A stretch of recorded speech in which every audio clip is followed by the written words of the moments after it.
Thank you Lord, thank you Lord, thank you Jesus. धन्यवाद, धन्यवाद। जीवित और महान सामर्थ्य परमेश्वर, हम आपका हृदय से धन्यवाद करते हैं उस महान प्रेम और उस अनुग्रह के लिए प्रभु जो आपने समस्त मानव जाति के लिए प्रकट किया। आपने हमारे लिए, हमारे पापों के छुटकारे के लिए सिद्ध बलिदान अपने पुत्र का दिया, ताकि प्रभु हर एक व्यक्ति जो उद्धार पाना चाहे पश्चाताप करे और प्रभु यीशु मसीह की आत्मिक देह अर्थात कलीसिया में समर्पित हो जाए, ताकि प्रभु आपके पवित्र वचन और पवित्र आत्मा के कार्य के द्वारा हम सब का जीवन परमेश्वर के लिए अलग किया जाए और उसी के लिए उस हमारे जीवन से उसकी ऐसी महिमा प्रकट हो जिससे ये बात इस पृथ्वी पर प्रमाणित हो कि हाँ, इस व्यक्ति ने विश्वास किया है वास्तव में, ताकि प्रभु आपकी महिमा हो और हमारा उद्धार हो और आपका नाम हमारे जीवन से महिमान्वित हो। आदर और महिमा आपको मिले। इस प्रार्थना को प्रभु यीशु मसीह के पवित्र नाम से मांगते हैं, आमीन। सबको जय मसीह की। हम परमेश्वर का बहुत धन्यवाद करते हैं।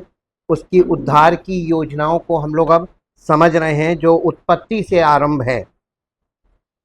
बाबुल की मीनार, इसका बाइबल में ये कहानी है और ये उत्पत्ति में ही पाई जाती है।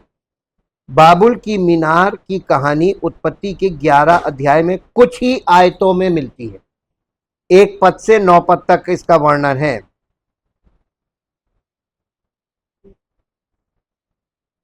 नूह के वंशज बेबीलोन के मेसोपोटामिया क्षेत्र में रहते थे। वे शिनार नामक देश में बस गए। जनसंख्या बढ़ रही थी और वे सभी एक ही भाषा बोलते थे।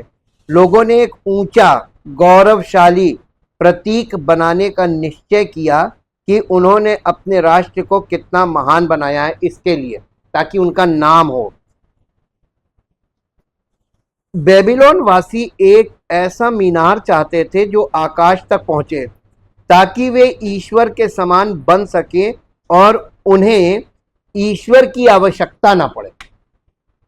ये एक ऐसा सिस्टम शुरू हो रहा है यहाँ पे जो आज के युग में ये पूरी तरीके से परिपक्व हो चुका है।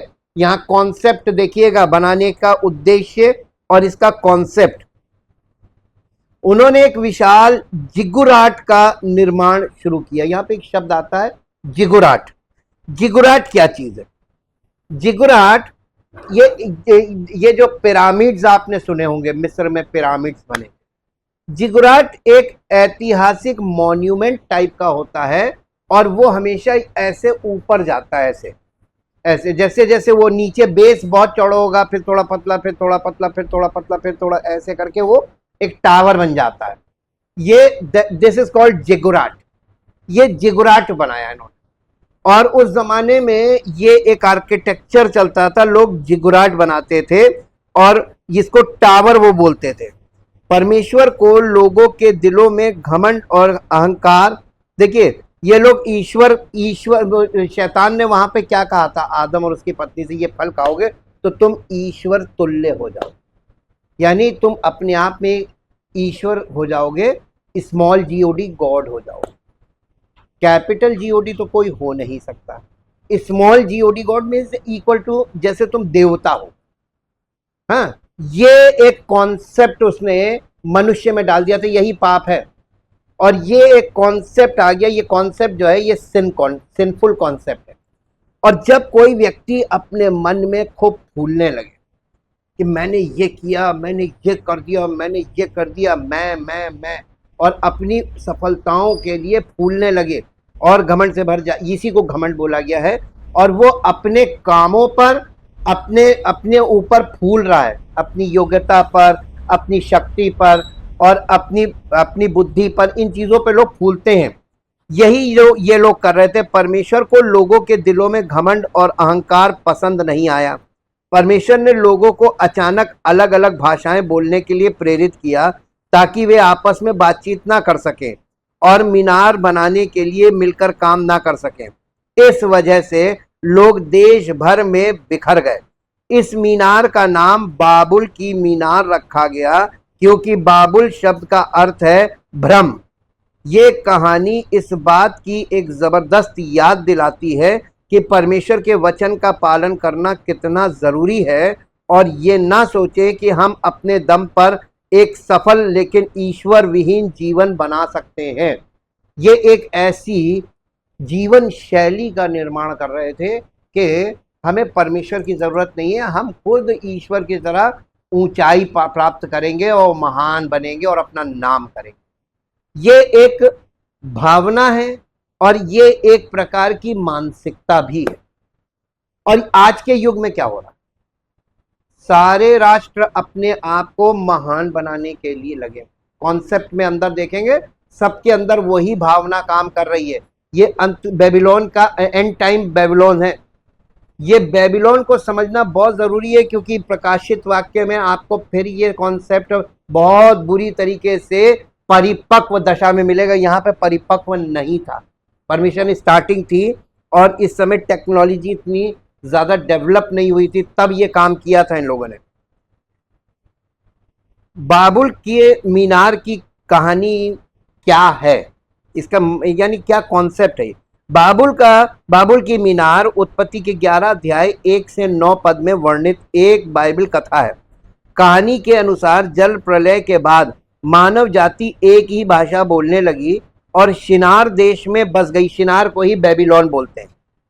उन्होंने अपना नाम ऊंचा करने के लिए एक विशाल नगर और एक ऐसा गुम्मट बनाने का निश्चय किया जो स्वर्ग तक पहुंचता हो। परमेश्वर ने बाबुल के गुम्मट को क्यों नष्ट किया? पहली चीज, परमेश्वर का कॉन्सेप्ट इसको लेकर क्या था, ये प्रोजेक्ट जो बना रहे थे। मानव अभिमान और अवज्ञा के कारण परमेश्वर ने हस्तक्षेप करने का निर्णय लिया। लोग स्वतंत्र रूप से स्वर्ग तक पहुंचने का लक्ष्य रखते थे और परमेश्वर के अधिकार को चुनौती दे रहे थे। इस विद्रोह को रोकने के लिए परमेश्वर ने उनकी भाषा में गड़बड़ी पैदा कर दी, जिससे वे अलग अलग भाषाएं बोलने लगे और उन्हें पृथ्वी पर बिखेर दिया। यानी उनको ऐसा डिस्पर्स कर दिया, ऐसा फैला दिया, सबको अलग अलग कर दिया। आज बाबुल की मीनार कहाँ स्थित है? प्राचीन बाइबल ग्रंथों में वर्णित बाबुल की मीनार का सटीक स्थान अभी भी अनिश्चित है। हालांकि कुछ सिद्धांत बताते हैं कि ये प्राचीन मेसोपोटामिया के आसपास हो सकती है, लेकिन इसके सटीक स्थान का कोई निश्चित पुरातात्विक प्रमाण नहीं मिला है। बाबुल की मीनार का मुख्य संदेश क्या है? बाबुल की मीनार की कहानी मानवीय अभिमान, अनाज्ञाकारिता और ईश्वरीय सत्ता को चुनौती देने के परिणामों के बारे में महत्वपूर्ण संदेश देती है। ये विनम्रता सिखाती है और आत्म यानी खुद की प्रशंसा करना, यानी अपने विषय में बड़े बोलना, सेल्फ ग्लोरी जिसको बोलते हैं इंग्लिश में, सेल्फ ग्लोरी, आत्म प्रशंसा और स्वतंत्रता के पीछे, यानी इतना आत्मनिर्भर हो जाओ, स्वतंत्रता के पीछे भागने के बजाय ईश्वर की इच्छा के प्रति आज्ञाकारिता पर जोर दिया गया है। परमेश्वर ने यहाँ पर देखिए आज्ञाकारिता से उसने ये बनाया था, जिसमें उसके परिवार को और उन तमाम जीवों को परमेश्वर ने इसमें बचाया था, क्योंकि ये परमेश्वर की आज्ञा मानने का, ये इन लोगों ने अपने आप से किया था, ये इनकी अपनी इच्छा से। परमेश्वर को बाबुल का गुम्मट क्यों पसंद नहीं आया? परमेश्वर बाबुल के गुम्मट से नाराज था क्योंकि ये मानवीय अहंकार और विद्रोह का प्रतीक था। लोग अपनी ख्याति के लिए स्वर्ग तक एक गुम्मट बनाना चाहते थे जो आत्मनिर्भरता और परमेश्वर से स्वतंत्रता की उनकी इच्छा को दर्शाता था। परमेश्वर की प्रतिक्रिया ये थी कि वो उन्हें तितर बितर कर दे और उनकी भाषा को भ्रमित कर दे, जिससे मानवता अपमानित हो और ईश्वरीय अधिकार पुनः स्थापित हो। बाबुल की मीनार, ये जो बाबुल की मीनार थी, ये क्या? जैसे ही निम्रोद ने अपना शासन शुरू किया, ये अब ये निम्रोद के बारे में हम लोग थोड़ा सा देखते हैं। मेरे साथ बाइबल में निकालिए उत्पत्ति की पुस्तक और उसका 10 अध्याय निकालिए।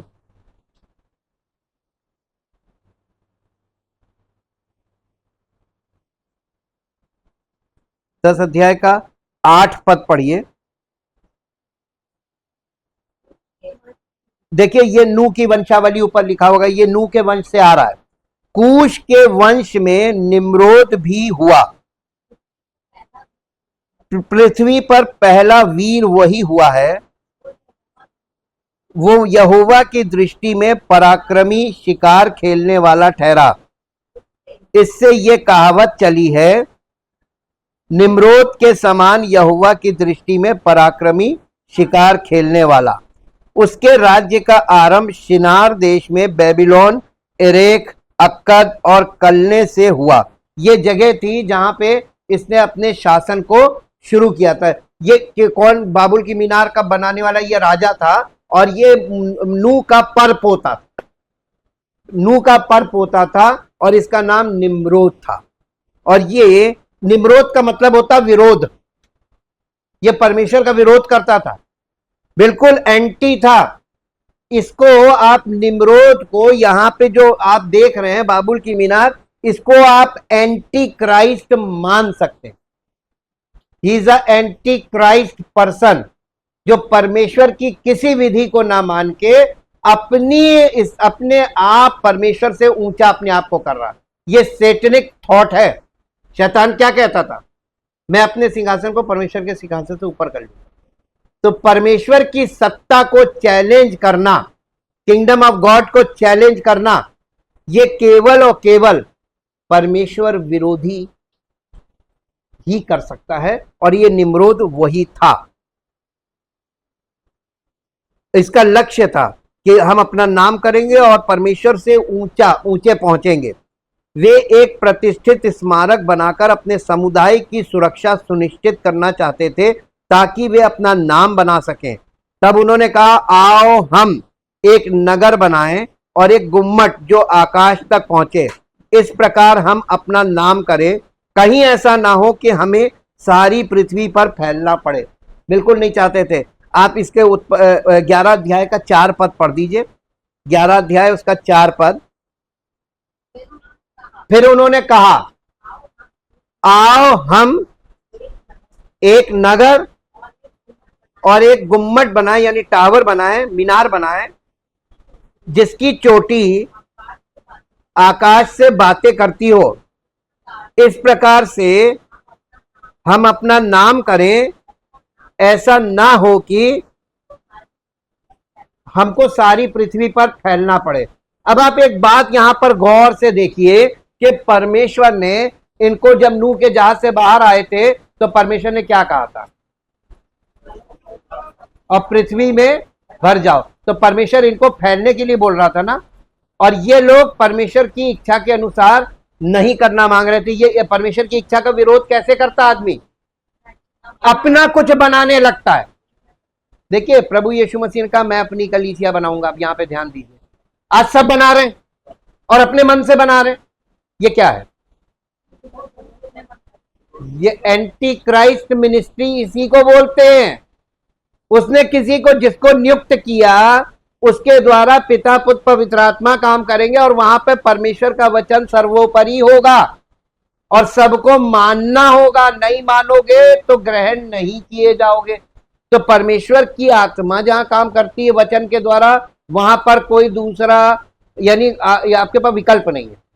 और जहां परमेश्वर की आत्मा की उपस्थिति नहीं है, वहां पे विकल्प ही विकल्प है। कोई बात नहीं ब्रदर, आप बताओ, कोई बात नहीं सिस्टर, आप बताओ, हम आपके लिए प्रार्थना कर रहे हैं। ये कौन सी कलीसिया? बिना उपस्थिति के परमेश्वर एक्सेप्ट नहीं करता। तो हर एक व्यक्ति को परमेश्वर की उपस्थिति में आना अनिवार्य है कि नहीं? लोग घर बैठे रहे और सोचे कि हमें उद्धार मिल जाए। मिलेगा? देखिए, आजकल के जो सेवक हैं वो आपको ये बोलेंगे, अरे ठीक है, नहीं आ पाते, कोई बात नहीं, परमेश्वर आपकी मजबूरी जानता है। परमेश्वर इन सब बातों में कोई मजबूरी नहीं। वो कहता अपनी मजबूरी को में निकल के आओ, मैं तुम्हारी सहायता करूंगा आने में। मन तो बनाओ, कदम तो बढ़ाओ, देखो मैं तुम्हें लेके चलूंगा। परमेश्वर आपको इस तरीके के लेम एक्सक्यूजेस में फंसने नहीं देता। यह संरचना मानव निर्मित निर्माण सामग्री से बनी एक मीनार। यह किससे बनी थी? नूह ने जब जहाज बनाया था। आपको यहां पे भी कॉन्सेप्ट देते हैं। नूह ने जब जहाज बनाया, परमेश्वर ने उसको जो लकड़ी बोली थी, वो लकड़ी की खास बात है मालूम है? वो लकड़ी जो थी वो सड़ती नहीं। मसीह के लिए कहा गया है उसकी देह सड़ने नहीं पाई। ये नूह का जहाज यीशु मसीह की देह अर्थात कलीसिया का सीधा सीधा प्रतीक है। ये कलीसिया बन रही थी परमेश्वर की इच्छा और परमेश्वर के बताए हुए तरीके पे, और ये मीनार वो बना रहे थे अपने मटेरियल से और अपने तरीके से। आज लोग कलीसियाएं बना रहे हैं, बहुत सावधान रहिएगा। आप इसमें हैं कि आप इधर हैं, समझने वाले के लिए इशारा काफी है। समझने के लिए इशारा काफी है, सब बातें शब्दों में नहीं, आपको इसीलिए चित्र दिखाया जा रहा है कि आप देखिए कि आप कहां हैं। मानव निर्मित, देखिए ये जो बाबुल की मीनार है ये मानव निर्मित निर्माण सामग्री से बनी एक मीनार उनकी शक्ति और आत्मनिर्भरता का प्रतीक होते हैं। और कुछ इतिहासकारों का मानना है कि निम्रोद के पास बाबुल की मीनार बनाने की इच्छा के पीछे एक अतिरिक्त उद्देश्य था। अब ये एक थोड़ा सा उसका यानी एक इंटेंशन था जो उसके अंदर था, जो छिपा हुआ था। ये इतिहासकारों ने इसको खोला है। बाबुल की मीनार को किस पाप ने निंदित किया, इसमें ये इन्होंने लिखा हुआ है इतिहास में कि जो निम्रोद की मनोवृत्ति की अंतर्दृष्टि प्रदान करते हैं। प्राचीन इतिहासकार जोसेफस निम्रोद के बारे में कहते हैं, उसने ये भी कहा था कि अगर वो दुनिया को फिर से डुबोने का मन बनाएगा, कौन? परमेश्वर अगर दुनिया को फिर से डुबोने का यानी जल प्रलय का मन बनाएगा तो वो ईश्वर से बदला लेगा। ये एंटी क्राइस्ट का निम्रोद जो था, he is the person anti Christ. वहां से एंटी क्राइस्ट आ रहा, उत्पत्ति से। ये एक वंश है, ये एक सीड है और ये एक जनरेशन बन गई अब। यानी वहां पर बीज था। उत्पत्ति की किताब द बुक ऑफ सीड्स कहते हैं, बीज की किताब है। और प्रकाशित वाक्य तक आते आते वो सारे बीज जो वहां पर थे यहां सब डेवलप हो गए, फसल खड़ी हो गई। आज तो दुनिया में बहुत जबरदस्त चल रहा है कि ईश्वर का विरोध लोग, देखिए आज के रहन सहन पे देखिए, जीवन शैली पे जाइए, आज लोग किस प्रकार के घर बना रहे हैं और कैसे घर पसंद कर रहे हैं। टावर, टावर, बहुत ऊंचे ऊंचे स्काई स्क्रेपर्स बना रहे, है ना? क्या ये परमेश्वर के अकॉर्डिंग है या ये ह्यूमन कॉन्सेप्ट है? क्या ये जीवन के लिए अच्छे हैं कि ये जीवन के लिए खतरनाक है? इसलिए क्योंकि ये कॉन्सेप्ट ऊपर बढ़ना घर को लेकर, ये कभी भी परमेश्वर की ओर से मान्य नहीं रहा। घर हमेशा ऐसे होने चाहिए। 2 माला 3 माला बहुत है। हाँ, ये तो आपका एक इंसान अगर खुद बनाता तो 2-3 से ज्यादा नहीं जा पाता। लेकिन ये जो बड़े बड़े टावर्स बन रहे हैं और छोटे छोटे उसमें दरबे बन रहे हैं जिन्हें लोग फ्लैट्स कहते हैं, ये आज के जनरेशन को पसंद क्यों आ रहे हैं? बात जगह की नहीं है, जगह की कमी नहीं है, ये मानसिकता है, ये मानसिकता है। मालूम है, वहां पे आपको अंदर आप चले जाइए, आप कौन हैं, आप क्या करते हैं, किसी से अगल बगल वाले से कोई मतलब नहीं। लेकिन जब आप ऐसे घरों में रहते हैं, पूरे मोहल्ले में ये मालूम रहता है ये कौन है, ये क्या करते हैं, कारण ये बहुत जल्दी कैच होता है। लेकिन आप उसमें देखेंगे अपार्टमेंट्स में तो कभी किसी को अगल बगल वाले को यही पता ही नहीं कि उसके बगल में कौन रहता है, क्या करता है। जी जी, ये फर्क देखिए आप, क्योंकि परमेश्वर ने हमको कैसे रहने के लिए बनाया और आज लोग क्या पसंद करते। देखिए बाबुल की मीनार का कॉन्सेप्ट इस समय बहुत जोरों पे है और ये परमेश्वर का विरोध है, ये बिल्कुल गलत है। और वो ये कहता था मैं ईश्वर से बदला लूंगा। इसके लिए वो एक ऐसा, देखिए बदला लेने के लिए वो क्या करेगा, इसके लिए वो एक ऐसी मीनार बनाएगा जो पानी, जहां तक पानी ना पहुंच सके, और वो ईश्वर से उनके पूर्वजों के विनाश का बदला लेगा। ये यहूदियों के उसमें लिखा हुआ है, उनकी अपनी एक किताब है, ये यहूदियों का पुराव शेष, ये एक बुक है उनकी। परमेश्वर ने देखा कि लोग एक समान लक्ष्य की ओर मिलकर काम कर रहे थे। दुर्भाग्य से जिस लक्ष्य की और वे काम कर रहे थे वो अहंकार से भरा हुआ था और परमेश्वर की आज्ञा के बिल्कुल विपरीत था कि बढ़ो और पृथ्वी को भर दो। इसके बिल्कुल विपरीत चल रहा था। एकता बनाए रखने और अपनी पहचान बनाने की कोशिश में परमेश्वर के लोगों ने परमेश्वर की सर्वोच्च सत्ता के विरुद्ध विद्रोह किया और अपनी आत्मनिर्भरता को अपना लिया। उन्हें लगा कि उन्हें परमेश्वर के शासन की जरूरत नहीं है, वे खुद पर शासन कर सकते हैं और अपनी शर्तों पर अपने हाथों से अपने साधनों से स्वर्ग तक पहुंच सकते हैं। और तब से देखिए जितनी भी रिलीजियस बिल्डिंग्स हैं उनको ऊंचा बनाया जाने लगा। और रिलीजियस बिल्डिंग की खास बात देखिए, उसमें भी आपको दिखाते हैं, हर कोई टेंपल देख लीजिए, कुछ भी देख लीजिए, उसमें माउंटेन कॉन्सेप्ट मिलता है। उसकी चोटी आप देख लीजिए, आपको पता चल जाएगा कि वो अदन की वाटिका का पहाड़ जो है ना, उसका कॉन्सेप्ट ऊपर दिखाते हैं, क्योंकि परमेश्वर की उपस्थिति ऊपर थी। तो हर ये आर्कियोलॉजिकल सर्वे में आप इन चीजों को बाइबल में देख सकते हैं। ये इस तरीके से स्टडी की जाती है कि आपको ये पता चले कि आकार देखकर आप बता देंगे कि ये ह्यूमन कॉन्सेप्ट है, परमेश्वर का ये कॉन्सेप्ट है। परमेश्वर ने जो कलीसिया बनाई वो एक जहाज की तरह आपको बचाने के लिए बनाया था। और ये जो बना रहे हैं ये परमेश्वर तक पहुंच बनाई जा रही है। आज कितनी मीनारें बन रही हैं, कितने प्रेयर टावर बन रहे हैं। परमेश्वर प्रभु यीशु मसीह ने कभी टावर का जिक्र किया? ये कॉन्सेप्ट कहां से आ रहा है? उत्पत्ति 11 अध्याय, निम्रोद, बाबुल की मीनार। और मालूम है बाबुल की मीनार एक ऐसा कॉन्सेप्ट है जो परमेश्वर के विरोध को प्रकट करता है और अपने अपने तरीके से काम किया जा रहा है, मटेरियल भी अपना और अपने हाथों से, और अपने आप को ऊंचा करने के लिए एक मीनार बना रहे हैं। और अब यहां पर एक चीज देखेंगे इस कॉन्सेप्ट में कि परमेश्वर ने इसकी आज्ञा नहीं दी थी। अब ये परमेश्वर की आज्ञा के बिना ये कार्य किया जा रहा था अपने मन से। आज लोग क्या कर रहे हैं? सब कलीसिया बना रहे हैं अपने मन से। यहां पे आप इस चीज को देख सकते हैं, परमेश्वर का न्याय और उसकी कृपा इस विश्वासघात को जारी नहीं रहने दे सकती थी। तब यहोवा ने उन्हें वहां से सारी पृथ्वी के ऊपर फैला दिया और उन्होंने उस नगर का निर्माण बंद कर दिया। इसी कारण उसका नाम बाबेल पड़ा, क्योंकि यहोवा ने वहां सारे जगत की भाषा में गड़बड़ी डाल दी थी और वहीं से यहोवा ने उन्हें सारी पृथ्वी के ऊपर फैला दिया। परमेश्वर ने अपनी इच्छा पूरी कर ली उनको। देखिए वहां पर एक और चीज दिखाते हैं भाषा में। वहां पे ये लोग एक कॉन्सेप्ट पे काम कर रहे थे और लैंग्वेज भी एक थी। परमेश्वर ने इनके कॉन्सेप्ट को तोड़ने के लिए लैंग्वेज में प्रॉब्लम डाल दी। आज देखिए ईश्वर को लेकर ये, क्योंकि मालूम है फॉल्स रिलीजन का भी प्रतीक है, ईश्वर को लेकर सब लोग अपनी अपनी व्याख्याएं कर रहे हैं कि नहीं कर रहे।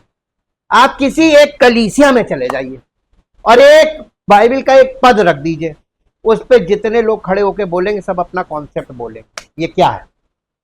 बाबुल की मीनार। सब अपनी अपनी व्याख्या कर रहे हैं। ये भावनात्मक है, सत्य नहीं है। सत्य केवल एक है। पवित्र आत्मा परमेश्वर के वचन का सत्य हमको देता है ताकि हमको सिद्धांत प्राप्त हो। सत्य एक सिद्धांत है, सत्य व्याख्या नहीं है। साथ साथ हम इन चीजों को भी आपको स्पष्ट करते जा रहे हैं ताकि आपको ये पता चले कि आज जो चल रहा है, आप ईश्वर के बारे में कैसी कल्पना कर सकते हैं। आप खड़े होके उस कल्पना पे बोल रहे हैं और लोग देखिए वहां पे बड़ा आनंद ले रहे हैं। ईश्वर नहीं है उसमें, क्योंकि परमेश्वर ने हमको वचन दिया है। ये वचन हम लोगों के साथ शेयर करेंगे पवित्र आत्मा के द्वारा, तब लोगों को सत्य मिलेगा और उद्धार होगा। ईश्वर के विषय में कल्पनाएं करना और व्याख्याएं करना ये उत्पत्ति से चला आ रहा है। उद्धार हुआ किसी का इसके द्वारा, इस कार्य के द्वारा किसी का उद्धार हुआ बाबुल की मीनार से? हो ही नहीं सकता, परमेश्वर का ही नहीं, वो कॉन्सेप्ट ही नहीं है। तो आज जो रिलीजियस सिस्टम्स देख लीजिए वो सब इसी कॉन्सेप्ट पर है।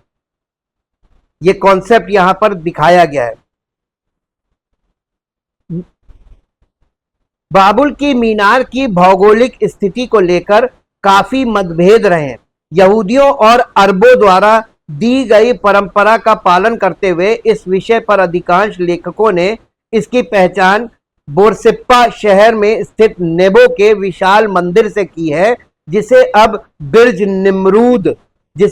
निमरूद यानी निमरूद की मीनार का अपभ्रंश माना जाता है। कहा जाता है हालांकि इस इमारत को इसके महत्व के बावजूद बेबीलोनियों ने कभी भी बाबुल की मीनार नहीं माना, क्योंकि यह बेबीलोन में नहीं बल्कि बोरसिप्पा में स्थित थी, जिसे बाद के समय में दूसरा बेबीलोन कहा गया।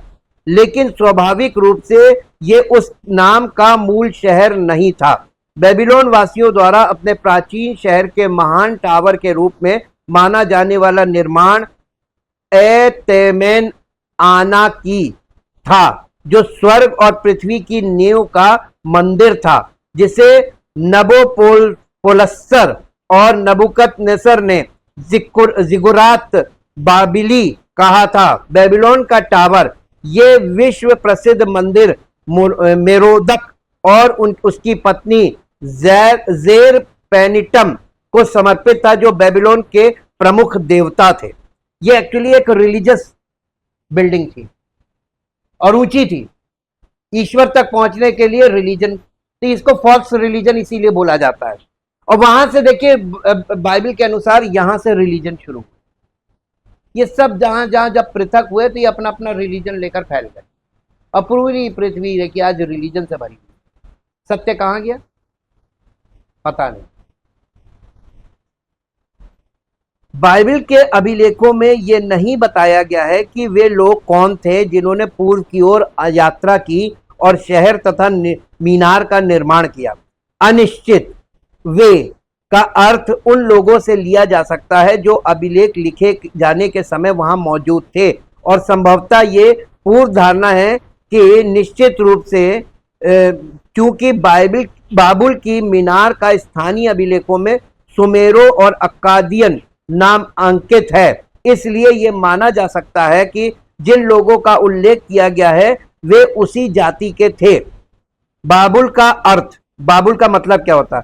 जिस स्थान पर उन्होंने मीनार बनाई थी उसे भाषाओं के भ्रम के कारण बेबीलोन कहा जाता था। यहां भी गे की तरह ही ये कथन है। गे का मतलब होता है पृथ्वी, हिब्रू में गे बोलते हैं प्लैनेट अर्थ को, GE गे।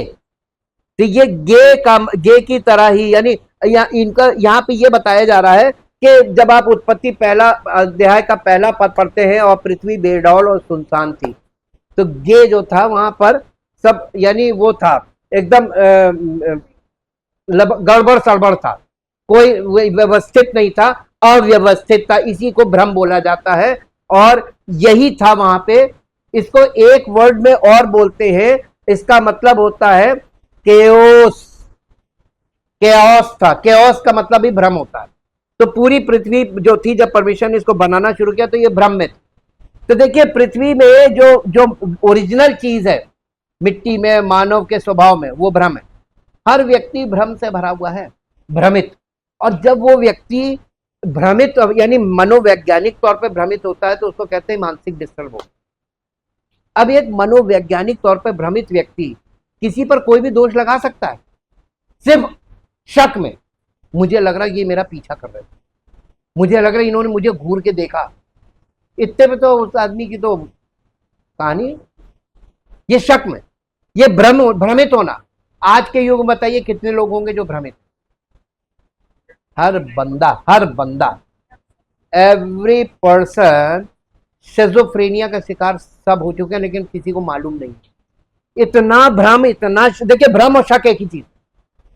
अनुमान ये भी भ्रम में ही आता है। मेरे ख्याल से, मुझे ऐसा लगता है, ये सब भ्रम में ही आता है। जो लोग अपने तुक्के लगा रहे हैं ये सब भ्रम है। भ्रम के कारण इसको बेबीलोन कहा जाता था। यहां भी गे की तरह, गे मतलब पृथ्वी की तरह ही ये कथन है कि बाबुल का अर्थ भ्रम है। जैसा कि सर्वविदित है, ये विशुद्ध रूप से हिब्रू व्युत्पत्ति संबंधी नियम पर आधारित है, जो बलाल का मतलब होता है भ्रमित करना या मिलाना, मिलावट कर देना, को दोहरा रूप प्रदान करता है। लेकिन जहां तक कीलाकार शिलालेखों जो अब बहुत अधिक है से हमें जानकारी मिलती है। बाबेल जो बाल्डू बाल्डू का मतलब ही होता है मिलाना, जिस मूल शब्द पर प्रश्न है से बना है, असंभव था। लेकिन बेबीलोन की ओर से इस नाम का बाब इली यानी इलानी, ईश्वर का द्वार, देवताओं का द्वार इसको कहते थे वो लोग, देवता तक पहुंचने का द्वार। और नए नियम में लिखा है यीशु मसीह का द्वार में। देखिए ये भी एक द्वार तैयार किया, ये रिलीजन का द्वार, वो कहते ईश्वर तक पहुंचा देंगे। तो आज मसीह, देखिए वही हमने कहा था ना, रिलीजन वर्सेस रियलिटी, ये उत्पत्ति से चलता है।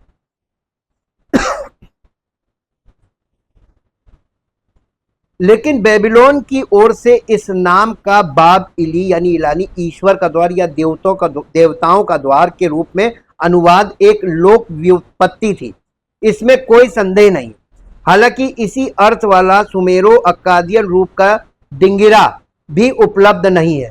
हालांकि यह उल्लेखनीय है कि नबूकदनेस्सर द्वारा प्रयुक्त रूपों में से एक है बाबिलाम, जिसमें मिमेशन या एमिंग है, जो बेबीलोनाई भाषा की एक विशेषता है।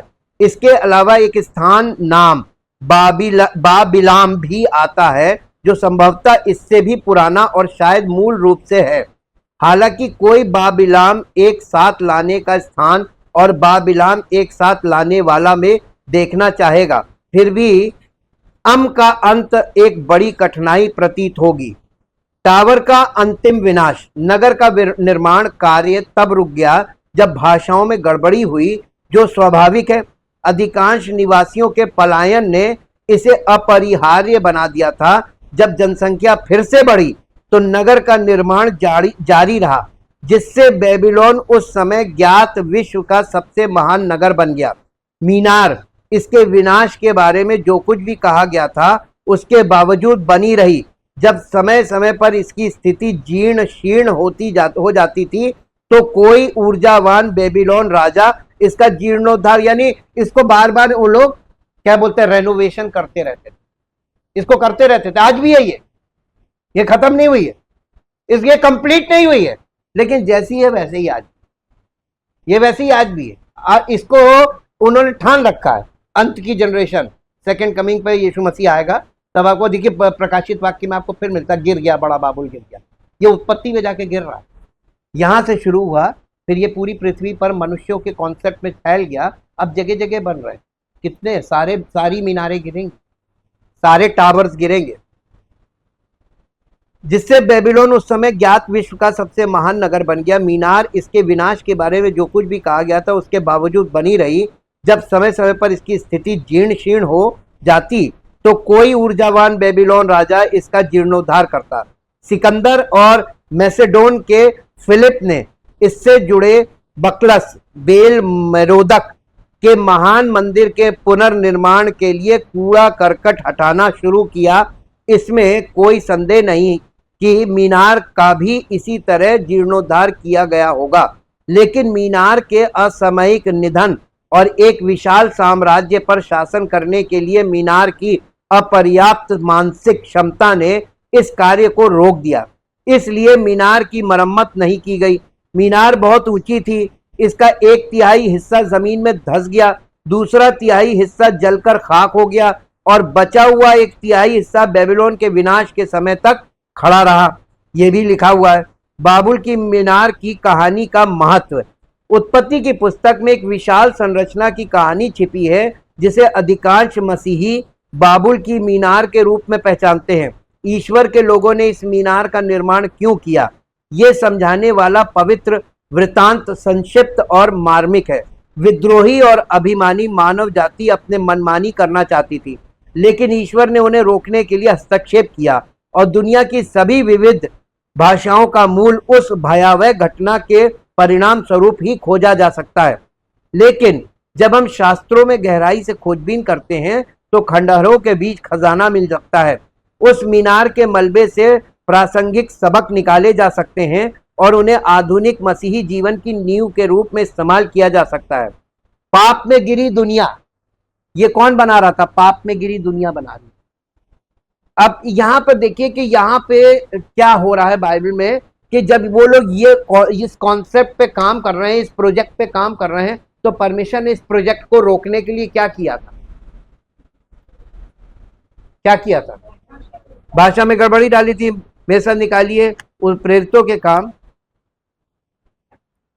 प्रेरितों के काम और उसका 2 अध्याय, 2 अध्याय और 2 अध्याय का 5 पद से पढ़िए। आकाश के नीचे की हर एक जाति में से भक्त यहूदी यरूशलेम में रह रहे थे। जब ये शब्द हुआ तो भीड़ लग गई और लोग घबरा गए, क्योंकि हर एक को यही सुनाई देता था कि वो मेरी ही भाषा बोल रहे हैं। वे सब चकित और अचंभित होकर कहने लगे, देखो ये जो बोल रहे हैं क्या सब गलीली नहीं है? तो फिर क्यों हम में से हर एक अपनी अपनी जन्मभूमि की भाषा सुनता है? मातृभाषा सुन रहे थे और बोलने वाले गलीली लोग थे, और ये सारी दुनिया के से जमा लोग वहां पर थे। देखिए, परमेश्वर सारी भाषाओं को, वहां पर पवित्र आत्मा सारी भाषाओं में बात कर रहा था।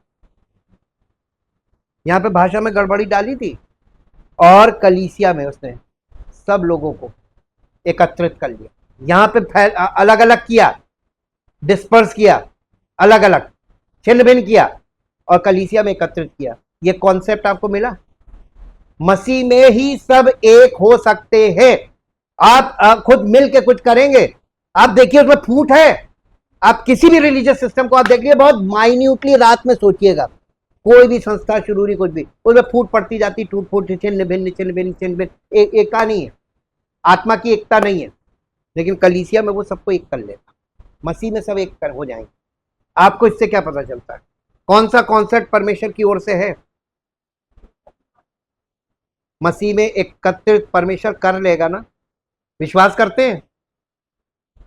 और अगर लोग आपस में चाहें यूनिटी कर लें, जाति के नाम पे, भाषा के नाम पे, धर्म के नाम पे, कभी नहीं, संभव ही नहीं है। आपके बीच में ही आपके विरोधी बैठे हुए। यहां पे परमेश्वर ने ये कॉन्सेप्ट रख दिया है, और ये वचन हमको दिखाता है कि जब कोई जाति एका करने लगेगी, उनमें फूट पड़ जाएगी। ये ऑलरेडी परमेश्वर डाल दी, वो कभी मन मिलेंगे नहीं, और ये मसीहत में ही वो एक करता है। आरंभ में परमेश्वर ने आदम और हवा को बनाया था और सब कुछ एकदम सही था, लेकिन जब उस पहले जोड़े के जरिए पाप ने दुनिया में प्रवेश किया तो मानव जाति ने पतन की ओर एक चक्र शुरू किया, जो अंततः उन्हें एक उद्धारकर्ता की आवश्यकता के एहसास की ओर ले गया। तो ये उद्धारकर्ता के बिना आप रिलीजन से कभी परमेश्वर तक नहीं पहुंच सकते। उद्धारकर्ता कहां गया? और जहां उद्धारकर्ता नहीं वहां उद्धार नहीं, और उद्धार के बिना परमेश्वर तक पहुंच नहीं है। जैसे ही आदम और हवा परमेश्वर की आज्ञा मानकर फूलो फलो और बढ़ने लगो वाले सिद्धांत पर चलने लगे और फूलने फलने लगे, पाप बढ़ता ही गया। 1000 साल बाद पाप ने परमेश्वर की सृष्टि को इस कदर जकड़ लिया कि उसने दुनिया भर में जल प्रलय लाकर मानवता को शुद्ध करने का फैसला किया। सिर्फ एक आदमी, उसके परिवार और जानवरों को छोड़कर। नूह एक धर्मी पुरुष था, अपने समय के लोगों में खरा था और परमेश्वर के साथ विश्वास पूर्वक चलता था। तो यहाँ पे आपको देखिए, ये नूह की, ये बाबुल की मीनार देख रहे हैं, लेकिन उससे पहले का वृतांत आया ना। इसके बाद लोग क्या कर रहे थे? नूह को परमेश्वर ने बचाया, उन लोगों ने उस पर भी विश्वास नहीं किया।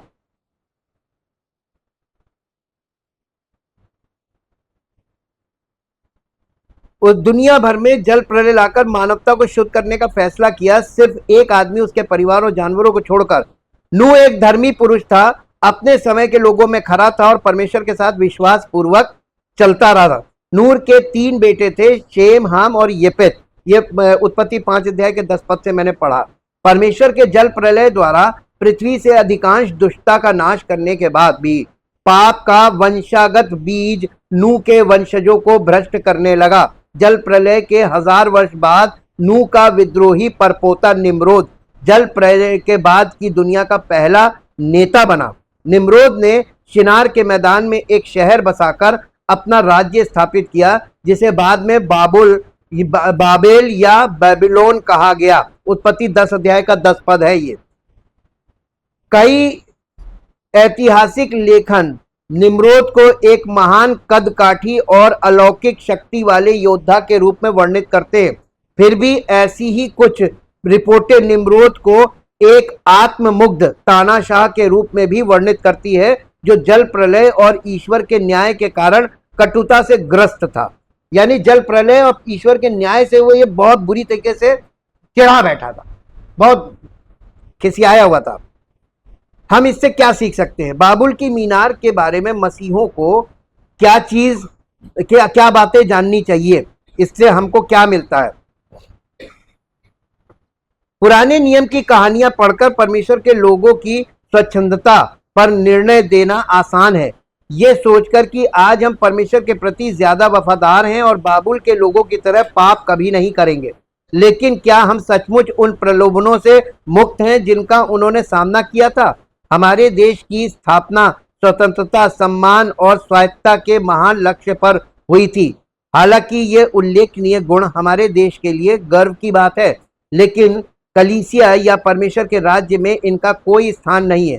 परमेश्वर की संतान और उसके राज्य के नागरिक होने के नाते हमें अपने प्रभु और उद्धारकर्ता हमारे राजा के साथ एक आज्ञाकारी संबंध बनाने के लिए बुलाया गया है। जब भी हम अपनी कलीसिया या उद्धार का निर्माण किसी अन्य आधार पर करते हैं तो पाप हावी हो जाता है। जब परमेश्वर के संप्रभु शासन से अलग होकर इसका प्रयोग किया जाता है तो स्वतंत्रता अहंकार बन जाती है, सम्मान अभिमान बन जाता है और स्वायत्तता मूर्ति पूजा बन जाती है। जब हम राजनीति को कलीसिया की संरचना या हमारे उद्धार की नींव में घुसने देते हैं तो ये भूलना आसान हो जाता है कि हमारी सच्ची निष्ठा कहाँ है, और इससे समान विचारधारा वाले असंतुष्ट नागरिकों के समूहों के साथ मिलकर उन लोगों के खिलाफ युद्ध छेड़ना और उनसे स्वतंत्रता की घोषणा करना बहुत आसान हो जाता है, जिन्हें खोजने और बचाने के लिए हमारा राजा यानी प्रभु यीशु मसीह आया था। लूका रचित सुसमाचार 19 अध्याय और उसका 10 पद पढ़िए। लूका रचित सुसमाचार का 19 अध्याय का 10 पद यहाँ इस प्रकार से लिखा हुआ है, क्योंकि मनुष्य का पुत्र खोए हुओं को ढूंढने और उनका उद्धार पहले ढूंढेगा और ढूंढ ढूंढ के उद्धार करेगा। जो कोई चाहेगा उसका उद्धार नहीं होगा। किसका उद्धार होगा? जिसको प्रभु ढूंढेगा उसका उद्धार होगा। जिस तरह बाबुल के लोग अपनी स्वनिर्मित उत्कृष्टता की खोज में न्याय संगत और सशक्त महसूस करते थे, उसी तरह एक स्वायत्त कलीसिया यानी जो इंडिपेंडेंट कलीसिया, प्रभु से कोई मतलब नहीं, ये ऐसी स्वायत्त कलीसिया या मसीही, जो एक ऐसा मसीही जो एकदम फ्रीडम, हमें कहीं नहीं जाना, हमें किसी से कोई मतलब नहीं, भी ये मानकर धोखा खा सकता है कि उसके अपने प्रयास उसे स्वर्ग तक पहुंचने में मदद करेंगे। लेकिन बाइबल स्पष्ट है कि परमेश्वर तक पहुंचने का एकमात्र मार्ग प्रभु यीशु मसीह है। हमारे उद्धारकर्ता और उसकी कलीसिया के निर्माण के लिए उस पर हमारा भरोसा जरूरी है। इफिसियों की पत्री उसका पहला अध्याय और उसका 22 पद पढ़िए। इफिसियों की पत्री पहला अध्याय और उसका 22 पद।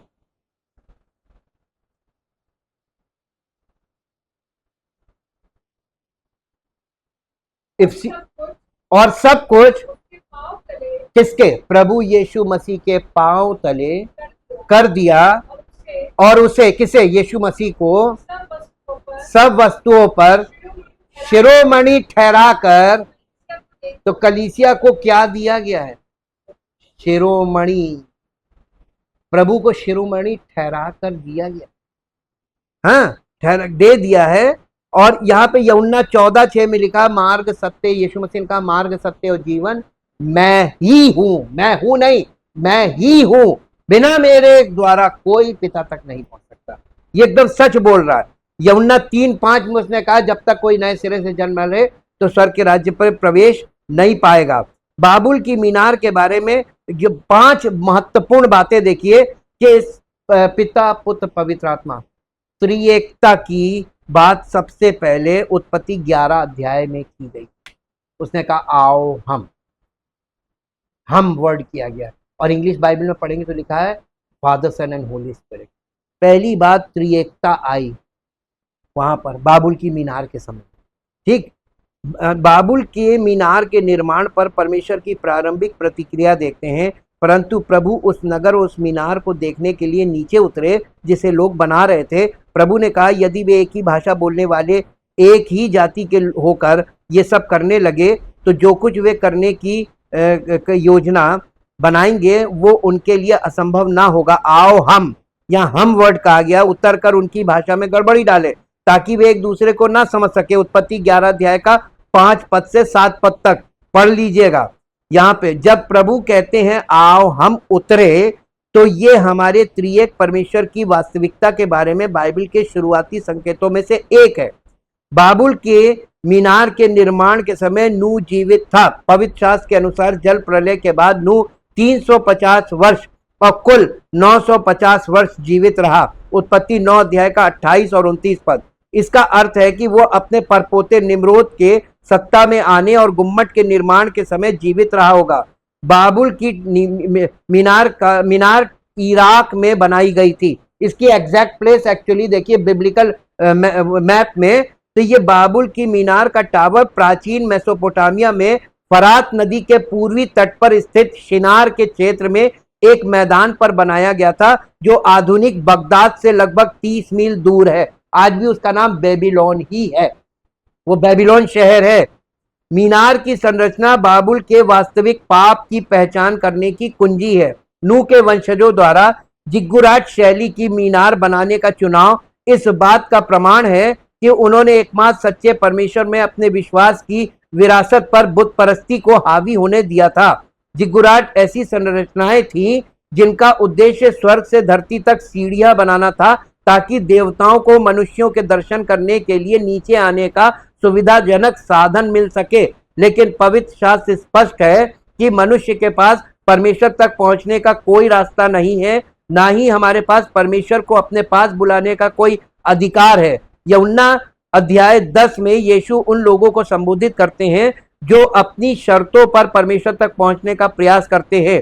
वो कहते हैं कि हे फरीसियों, मैं तुम फरीसियों से सच कहता हूं, जो कोई भेड़ों के बाड़े में द्वार से नहीं परंतु किसी और मार्ग से चढ़ता है वो चोर और डाकू है। जो द्वार से भीतर आता है वही भेड़ों का चरवाहा है। द्वारपाल उसके लिए द्वार खोल देता है और भेड़ें उसकी आवाज सुनती हैं। वो अपनी भेड़ों को नाम लेकर बुलाता है और उन्हें बाहर ले जाता है।